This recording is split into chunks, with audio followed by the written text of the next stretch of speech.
Assalamualaikum warahmatullahi wabarakatuh. Perkenalkan nama saya Sang Welicin dengan NPM 19063013111 dari kelas Ilmu Hayat 01. Pada kesempatan ini saya akan menjelaskan tentang introduction dan juga kesimpulan dari karya ilmiah dan kelompok saya bahas. Yang pertama-tama adalah introduction, di mana di sini kita tahu bahwa kemajuan dari teknologi bioprinting itu adalah salah satu teknologi rekayasa jaringan, membuat kita bisa melakukan konstruksi jaringan rekayasa dengan desain 3D tanpa perancah yang sangat mungkin kita rancang dan kita buat dengan sangat spesifik sesuai dengan kebutuhan dan juga memiliki tingkat kepadatan sel yang sangat-sangat tinggi. Nah, dari kemajuan teknologi 3D bioprinting ini, kita memiliki potensi yang sangat luar biasa dalam hal untuk penyediaan jaringan implan, kemudian juga untuk pengembangan penelitian khususnya pada metode penelitian dan juga sebagai media untuk pengajian obat, produk obat yang akan diedarkan pada masyarakat. Namun, kemajuan teknologi 3D bioprinting ini juga tetap harus memperhatikan kondisi media kultur, yaitu media pengembangbiakannya, agar dalam tetap kondisi yang sangat sempurna sehingga tidak jaringan yang kita rekayasa ini tidak mengalami kerusakan. Nah, apa saja sih yang harus kita rubah dan yang harus kita perhatikan dan kita jaga, yaitu adalah pada komponen metabolisme. Contohnya adalah panas, kadar nutrien, tegangan atau shear stress, dan juga kadar oksigen. Nah, karena oksigen merupakan salah satu faktor penting, maka kita akan bahas sebuah teknologi yang dapat membantu menjaga kadar oksigen dalam bioreaktor, yaitu adalah Fabrika. Ya, perkenalkan, nama saya William Utahayan dengan NPM 19063561166. Saya akan melanjutkan topik ini. Topik research paper ini membicarakan tentang metode dari penelitiannya. Metode ini terdiri dari 6 bagian. Yang pertama adalah bioreactor preparation, yang kedua general oxygenation setup, yang ketiga calibration for water and culture media oxygenation, yang keempat adalah oxygenation, water and cell culture medium, perfusion flow, profile studies.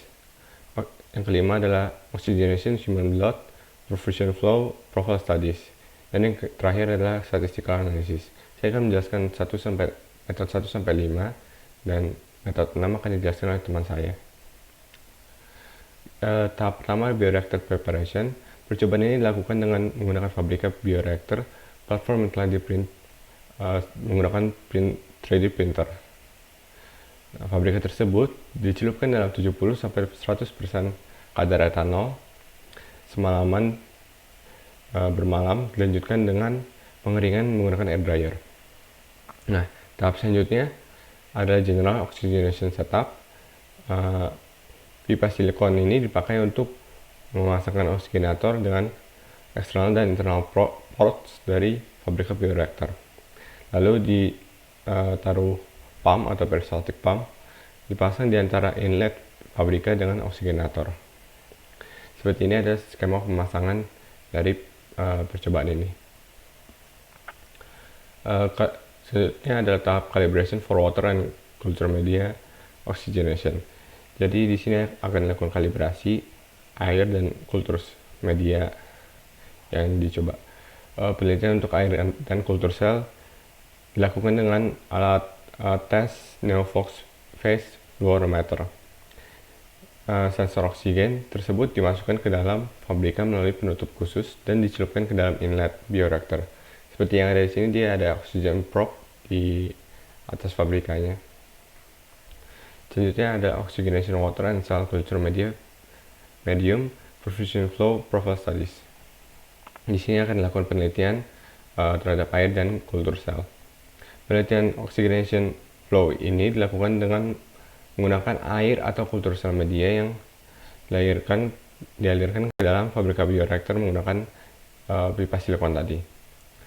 Air atau kultur sel media yang dialirkan bervariasi dari 1, 3, 5, 7, dan 10 ml per menit.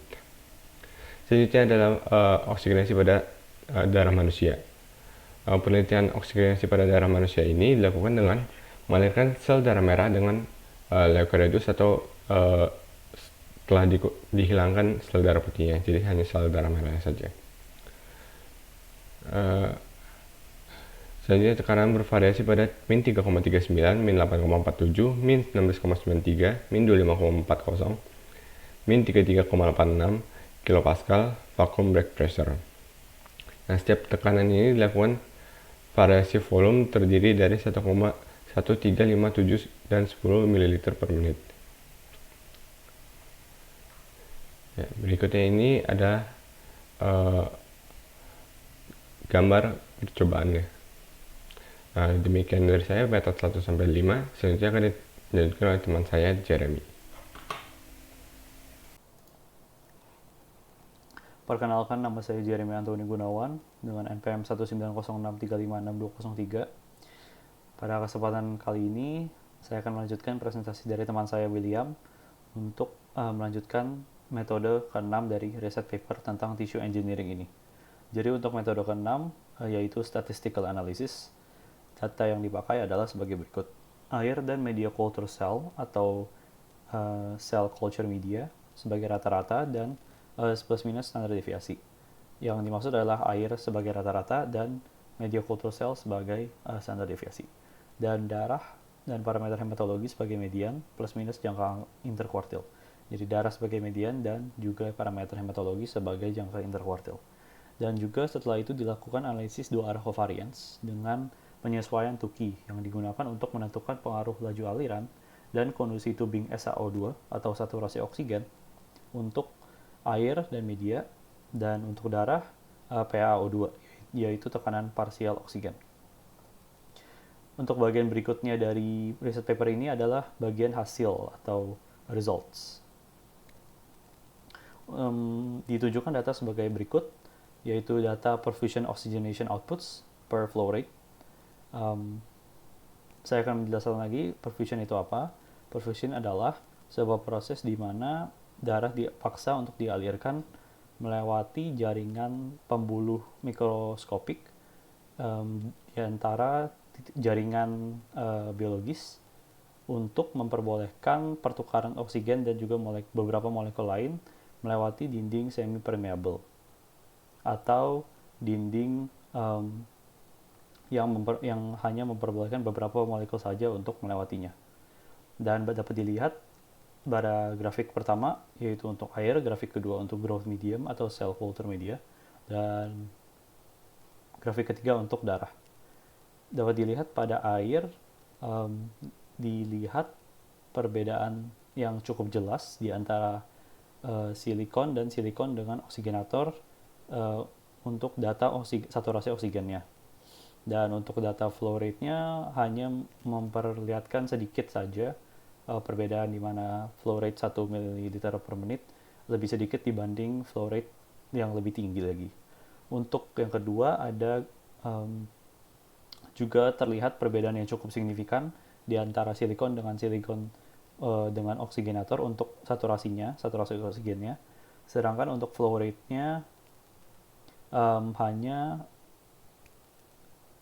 menunjukkan bahwa flow rate 5 ml per menit menunjukkan saturasi oksigen paling tinggi untuk silikon dengan oksigenator, dan setelah itu terjadi penurunan setelah 5 ml per menit dan sebelum 5 ml per menit. Sedangkan untuk bagian saturasi oksigen di silikon dia mencapai titik tertinggi di 3 ml per menit, dan setelah itu akan menurun. Selanjutnya untuk darah, untuk menghitung partial pressure of oxygen atau PaO2 tadi tidak terlihat perbedaan signifikan untuk Varmet atau tubing Varmet. Kira-kira sama untuk flow rate-nya dan juga saturasi oksigennya. Sedangkan bagian silikon dan silikon with oxygenator juga sama untuk flow rate-nya, namun terjadi perbedaan tekanan parsial dari oksigennya untuk ketiga tubing ini, yaitu tubing dengan Farmet, tubing dengan silikon, dan tubing dengan silikon dengan oksigenator. Dapat dilihat bahwa Farmet memiliki partial pressure paling kecil dan silicon with oxygenator memiliki partial pressure O2 paling besar. Berikutnya untuk data hematologic values sebelum dan sesudah proses perfusi ini. Yang pertama ada red blood count atau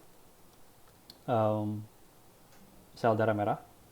Dapat dilihat bahwa sel red blood count-nya tidak terlalu menunjukkan perbedaan signifikan untuk tubing Farmet. Sedangkan untuk tubing silikon terlihat bahwa post proses atau setelah proses tertunjuk bahwa proses setelahnya tubing silikon memiliki red blood count lebih tinggi. Juga untuk proses silikon dengan oksigenator. Yang keduanya untuk hemoglobinnya, lagi-lagi untuk tubing Farmet tidak menunjukkan perbedaan signifikan sebelum dan sesudah proses, sedangkan untuk silikon dan tubing silikon with oxygenator terlihat bahwa terjadi peningkatan di antara hemoglobin sebelum dan sesudah proses perfusi. Dan juga untuk yang ketiga, lagi-lagi tubing Farmet tidak menunjukkan perbedaan yang signifikan antara sebelum dan sesudah proses perfusi, sedangkan untuk tubing silikon dan tubing silikon with oxygenator terlihat peningkatan sebelum sesudah proses perfusi untuk hematokrit.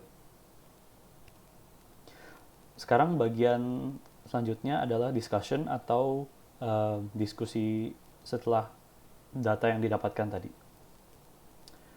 The Fabrica bioreactor can be used to oxygenate water, cell culture media, and blood with ambient air.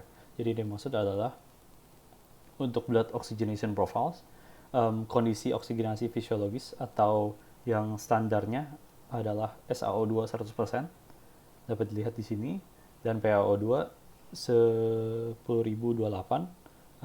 Tadi SaO2 adalah saturasi oksigen dan PaO2 adalah tekanan parsial oksigen. Dan kondisi tersebut dapat dicapai dengan tabung Farmet permeabilitas rendah tanpa oksigenator.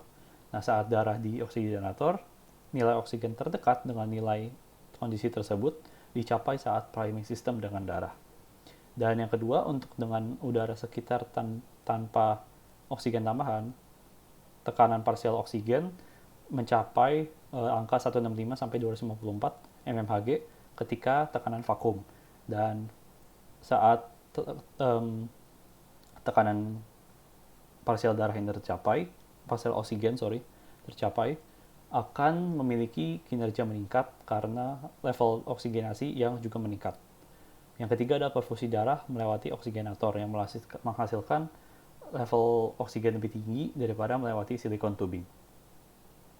Berikutnya untuk yang hemoanalyzer, level hemoglobin, HCT, dan hematokrit tadi levelnya teratur dan beberapa meningkat karena hasil dari evaporasi atau terkumpulnya sel darah merah di dekat port sampling. Dan namun nilai pre dan post proses perfusi tetap sama. Berikutnya sel darah, hemoglobin, dan hematokrit juga tidak menunjukkan bahwa sel darah itu merusak diri saat proses oksigenasi. Dan untuk masa depannya dapat dilakukan pencarian status darah merah, sel darah untuk jangka panjangnya, untuk mencari tahu berapa lama darah dapat berjalan terus selama eksperimen. Selanjutnya akan dilanjutkan oleh teman saya Denny. Terima kasih. Perkenalkan, nama saya Denny Hartanto dengan NPM 19063566216. Sekarang saya akan membahas discussion topik kedua, yaitu hemoglobin oxygen saturation can be achieved using the oxygenated Fabrica bioreactor. Jadi dapat diketahui dari penelitian ini menggunakan pack RBC blood karena lebih mudah didapatkan. Tetapi analisis dari iStat tidak dapat memberikan hasil pembacaan dari saturasi hemoglobin darah, sehingga terpaksa menggunakan studi pendahulu yang sudah ada sebelumnya, yaitu hemoglobin ternyata jenuh dan oksigen selama perfusi teroksigenasi melalui sistem pada laju aliran. Sementara oksigenasi darah dengan tabung silikon dengan atau tanpa oksigenator mencapai tingkat supranormal. Kadar PaO2 atau partial oksigen darah normal hanya dengan tabung permeabilitas rendah atau parmet dan udara ambien. Sejak awal SaO2 atau artillery oksigen tidak diperoleh untuk air atau media pertumbuhan. Perbandingan darah non-perfusi pada awal tidak dapat dibuat dan berada di luar cakupan penelitian ini. Lalu discussion topik ketiga yaitu adalah practical limitation for higher operating vacuum pressures. Dapat diketahui tidak ada kebocoran udara dari sistem bioreaktor Fabrika di bawah tekanan vakum apapun. Lalu pada tekanan vakum rendah untuk darah, gelembung udara perlahan-lahan akan menumpuk di oksigenator, menyebabkan kantong udara di dalam tabung yang memerlukan pembersihan manual dengan menutup katup stopcock intake sampai gelembung udara keluar dari oksigenator. Dikarenakan pembersihan yang manual ini sangatlah tidak efektif dan efisien, jadi direkomendasikan menggunakan parameter perfusi yang tidak memerlukan pembersihan manual, sehingga studi perfusi dapat dilakukan dalam jangka panjang tanpa pengawasan. Lalu discussion topik keempat yaitu adalah the oxygenated Fabrika exhibits perfusion partially decoupled from oxygenation. Bioreaktor harus menyediakan perfusi dan oksigenasi yang dapat diprediksi, terkontrol baik, terdistribusi dengan baik untuk biofabricated tissue 23, dan menguntungkan jika keduanya dapat dipisahkan satu sama lain, sehingga berbagai profil perfusi atau oksigenasi yang diperlukan untuk memenuhi kebutuhan metabolisme spesifik dari jaringan yang berbeda dapat dicapai. Pemisahan lengkap perfusi dan oksigenasi yang dapat dicapai dengan inkubator di sekitar Fabrika memang merupakan tujuan proyek masa depan, tetapi ini merupakan di luar cakup konsep ini. Lalu discussion topik keempat yaitu adalah the oxygenated Fabrika is a simple and robust solution for culturing biofabricated tissues. Karena sistemnya adalah bioprinter agnostik 1, Fabrika teroksigenasi adalah platform yang cocok untuk mengembangbiakan jaringan yang dihasilkan di hampir sebuah jenis bioprinter termaksud Fabrika. Karena parameter oksigenasi, struktur, dan perfusi berubah dengan jenis sel atau jaringan, konsentrasi sel dan kepadatan sel, Fabrika teroksigenasi yang digabungkan dengan jaringan SS Super merupakan solusi yang berkembang untuk menghasilkan jaringan rekayasa yang kuat dengan struktur seperti in situ dan dapat dikultur di vitro dengan kondisi seperti in vivo. Kesimpulan dari pembahasan ini adalah ketersediaan oksigen dalam metabolisme jaringan sangatlah penting dan menjadi salah satu fitur dari platform bioreaktor yang dapat digunakan untuk mengembangbiakan jaringan fabrikasi. Dengan mendasari kepada studi konsep yang menunjukkan bahwa menggunakan udara ambien, kemudian ditambah dengan laju aliran dan tekanan yang terkontrol, diikuti dengan tabung yang dengan permeabilitas oksigen yang sangat spesifik, dapat kita buat sebuah lingkungan yang sangat stabil dan teroksigenasi dengan Fabrika bioreaktor. Nah, platform ini berkembang menjadi platform dengan berbagai aplikasi langsung dalam rekayasa jaringan, melalui berbagai jaringan yang akan akan mengarah pada eksperimen masa depan dengan kondisi kultur yang dapat kita setting, kita buat lebih realistis sesuai dengan kebutuhan dan keinginan dan juga lebih mendekati kepada kondisi fisiologis. Ya, sekian yang dapat saya sampaikan, lebih kurangnya mohon maaf. Assalamualaikum warahmatullahi wabarakatuh.